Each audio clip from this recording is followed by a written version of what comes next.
Guys good evening. இன்றைக்கி திருவண்ணாமலை கிளம்பியாச்சு. போகிற வழியில் ராசிபுரம் வழியாக தான் போனோம். அங்கே ஒரு கோயில், ஆஞ்சநேயர் கோயில், ஃபுல்லாக ஆஞ்சநேயராக இருந்தது. இது ஃபுல்லாக ஆஞ்சநேயர் அப்படியே சைடில் ஃபுல்லாக வச்சுருந்தாங்க. அப்புறம் அங்கே இருக்க சிவனுக்கு வந்து அன்னாபிஷேகம் நடந்துச்சு. அதையும் பார்த்துட்டு அப்படியே சைடில் பாருங்கள், ஐயோ அப்படியே என்ன ஸ்பீடாக ஓடுறாரு பாருங்க, பல எவ்வளோ ஸ்பீடாக வாங்க. இது ஃபுல்லாக அம்மன், சைடில் ஃபுல்லாக அம்மன் வச்சுருந்தாங்க.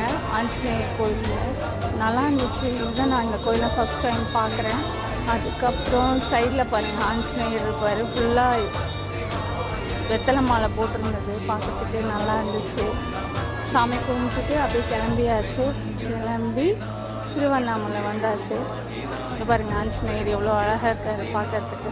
திருவண்ணாமலையில் செம்ம கூட்டம். மழை தான், பட் ரொம்ப மழை இல்லை, செம்ம கூட்டம். அப்படியே மேகமூட்டத்தோடு பார்க்கும்போது நல்லா இருந்துச்சு. பௌர்ணமி நிலா வந்துச்சு. எல்லோரும் சாமி கும்பிட்டுக்கோங்க.